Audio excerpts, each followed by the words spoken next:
Bonjour à tous, je suis Icon Ing du Gabon. Je participe bien entendu au Festival international Écran Slam 2020. Alors en quelques mots, qui suis-je? Je me résumerai comme un slammer passionné, comme quelqu'un qui croit en la puissance des mots et des lettres pour pouvoir exprimer un certain nombre de choses, un certain nombre de convictions. Je crois notamment à la liberté, je crois en ce que la parole a encore son mot à dire dans un monde là où euh, les opinions franches, les opinions dites sont de plus en plus marginalisées. Je crois également qu'au travers du slam, on peut conscientiser, au travers du slam, on peut amener des personnes à changer positivement, on peut influencer notre société. Et dans le cas particulier, je suis un slammer qui travaille dans une sphère différente. Je suis slammer chrétien et dans mon cas particulier, j'utilise le slam dans le but de passer le message portant sur les valeurs de l'évangile qui vont justement dans le sens de conscientiser notre jeunesse qui est sans cesse en pleine déroute, qui est un manque de repères, qui est un manque de modèles d'un point de vue artistique. Et donc,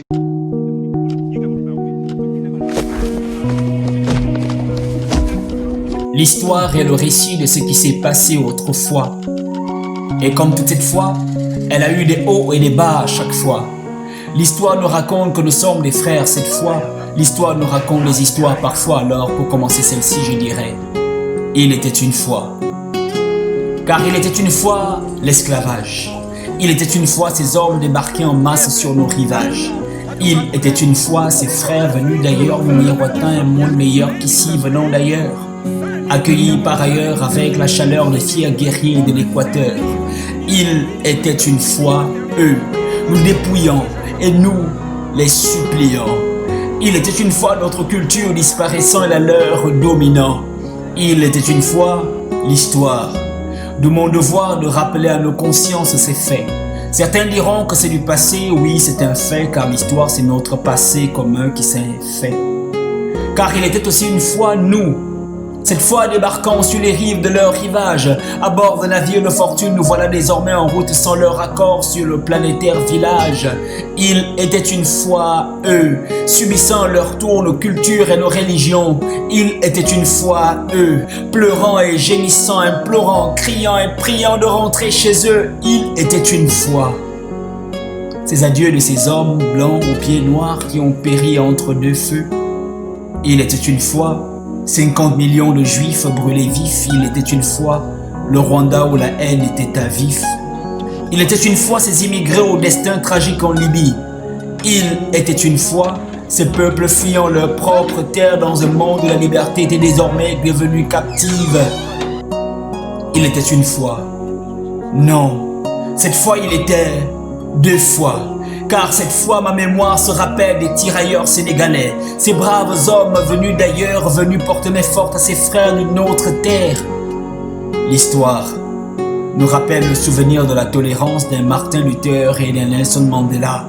L'histoire, elle m'enseigne donc que nous pouvons choisir de cohabiter tous ensemble sans avoir honte de nos actes et sans faire le moindre pacte, sans peur et sans haine, avec cœur et sans peine et sans frais et en paix entre frères.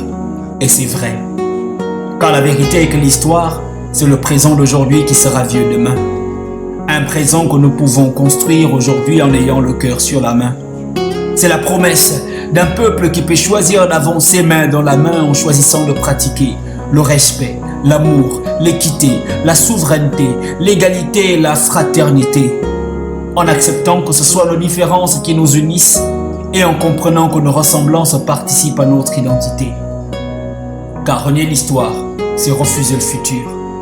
C'est pour cela que nous n'avons pas oublié, que nous ne pouvons pas oublier, que nous ne voulons pas oublier, que nous ne devons pas oublier, même si le goût du passé est amer. Car si nous oublions, l'histoire n'est plus. Et si elle n'est plus, qui donc dira à nos enfants que nous sommes tous les frères issus de la même terre?